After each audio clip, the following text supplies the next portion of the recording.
Thanks for coming here today, folks.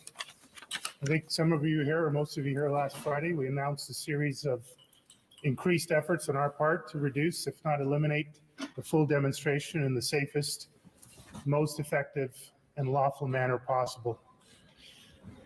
We talked about the surge and contain. Since that time, we've had 20 arrests and charges, criminal arrests and charges of individuals who have broken the law directly or indirectly in regards to this demonstration. We've issued over 500 tickets to those individuals who've come here, mostly in conveyances, trucks, SUVs, cars, for unlawful conduct, bylaws, provincial offenses, and criminal code offenses. We have towed vehicles and we have towed trucks. There has been a significant decrease in the amount of protesters and vehicles associated to the protesters over that time period. The large demonstration that was planned for this weekend was significantly smaller than the previous weekend. The previous weekend had 3,000 plus trucks, not counting all the other vehicles, 10 to 15,000 protesters. That took a 24/7 cycle over Friday, Saturday, and Sunday. This weekend, the numbers are down around 1,000 trucks, around 5,000 protesters. And while there was some activity on Saturday, there was almost no activity on Friday or on Sunday.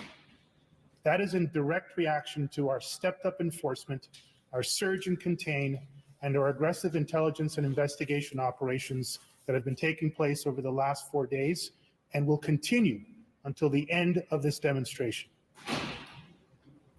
What particularly has occurred of a significant nature, we went after the funding. Our efforts combined with the city's efforts eliminated the GoFundMe. $10 million are no longer accessible to the demonstrators.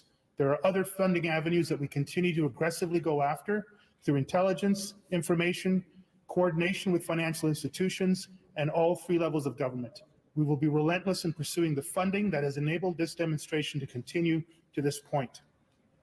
We're going after the fuel. We're going after any vehicle conveyance, including horseback, people carrying jerry cans. We are arresting and seizing, and we are interdicting fuel going into the demonstrations. Last night was a major public order operation. We tried to end it through negotiation, as we always will do in every aspect. When that failed, we went into a public order operation. It included covert assets, as well as investigation and intelligence assets. 7 people were arrested and charged criminally. Thousands of liters of propane and fuel were seized, and we took out an oil tanker and the entire footprint of the staging area at Coventry Park. That includes hot tubs and saunas and anything else that was down there. We've erected fences in that area and are going to secure that area so there are no more incursions. Over the course of the weekend, through negotiation efforts, we peacefully and fully resolved the Confederation Park encampment. No arrests, no use of force, no injuries, no deaths, no riots, no encampment in Confederation Park. It is gone. We have fenced in that area and reclaimed that territory. Expectation setting, let me be clear. Every time we knock something down, there are attempts for it to pop up in 4 or 5 other locations. We're rapidly deploying our resources whenever we get a sense of another fuel depot, another staging area, or anything else that enables the demonstration to continue.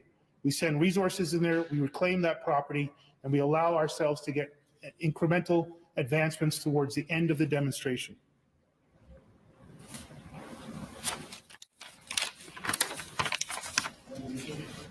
Over the last 4 days, in addition to those operations, they will continue on, to be clear.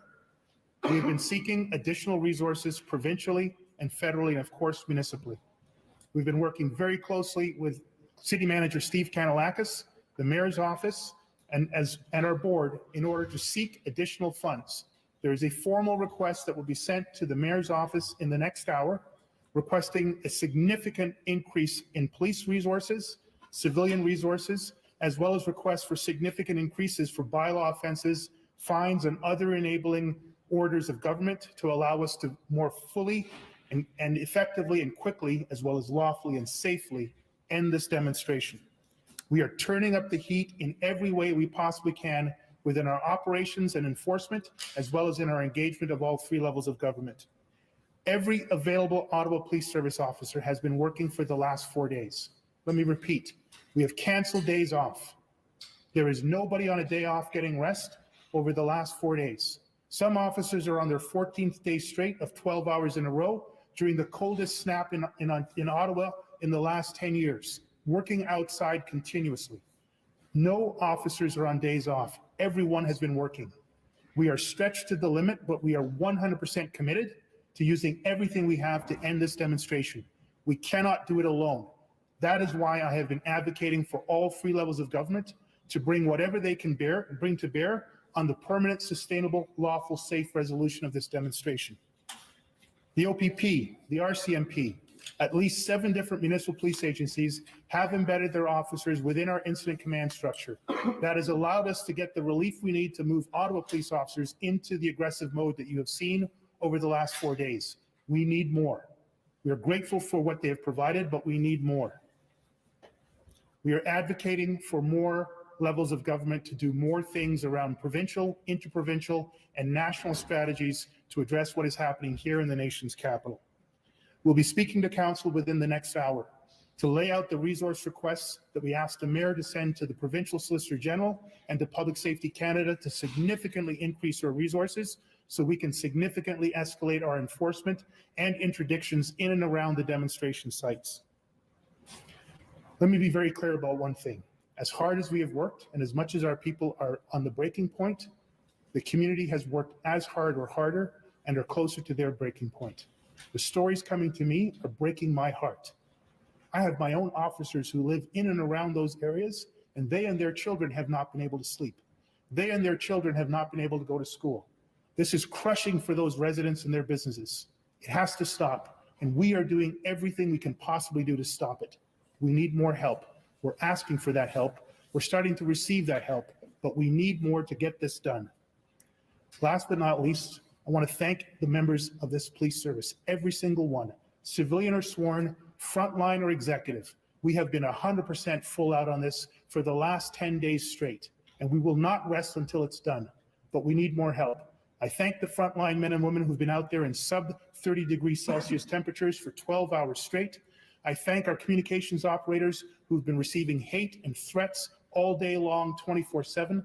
I thank our financial people for trying to put together the resources to sustain this. I thank everybody and anybody in our community, from councillors to BIAs to service providers to the not-for-profit sector to residents to school teachers, to make this the most livable thing that we can to get through it.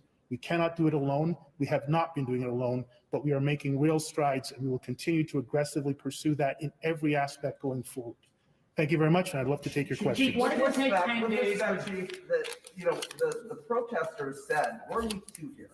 The protesters laid out their plan well in advance before coming into Ottawa. Yes, you're turning up the heat now, but all of these plans, they said they did exactly what they said that they were going to do.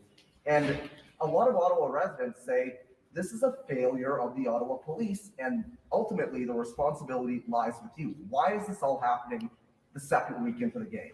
Thank you very much for your question. This is an unprecedented protest.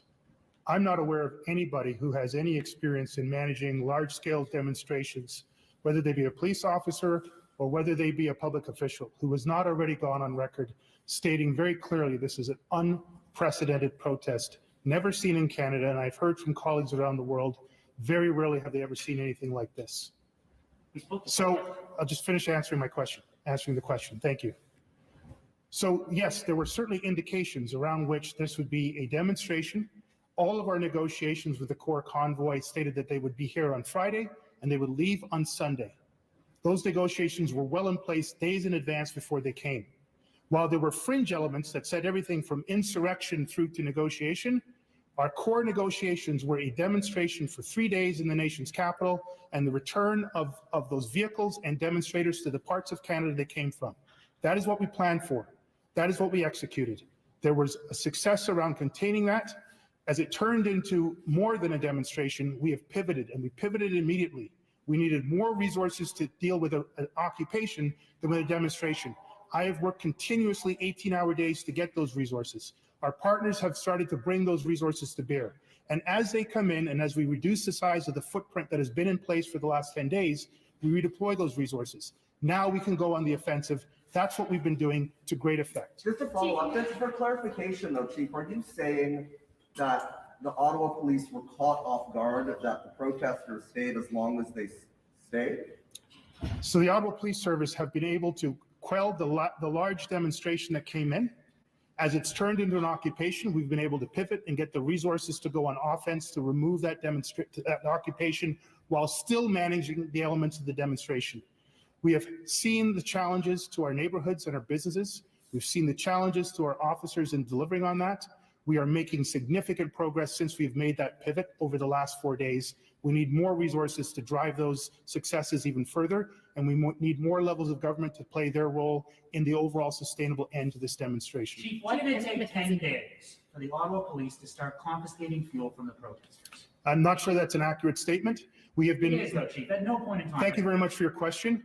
We have been interdicting the fuel to the extent that we can. We did not have the resources early in the week. As we get more resources, we're able to do more interdictions. That's why we could do the operation last night to the scale that we did. We need to maintain and increase these resources so that we can not just get on the fuel, we can get to the trucks themselves. Police chief, there are still demonstrators filling their trucks with fuel. We spoke to protesters at the Coventry site this morning after last night's raid about how they still have 2 days worth of heating fuel and they're confident they'll be able to replenish that. What do you believe last night's operation at the site accomplished in terms of bringing this demonstration to an end? Thank you. Excellent question. And again, we've been trying to say this. This is not a simple demonstration where if you deal with one set of charges or one particular location, that's the end. There is a level of sustainability, financial capability, determined commitment around whatever the range of causes, and I've lost track of all the range of causes. Where we get a success in one area, we get an immediate counter reaction in multiple other areas. It's not like a consecutive movement, end that, then deal with that, and then deal with that. That has been the challenge from the beginning. That is why the current structure of this police service, the funding and resources of this police service is not sufficient to deal with all of this. We need more resources, more help.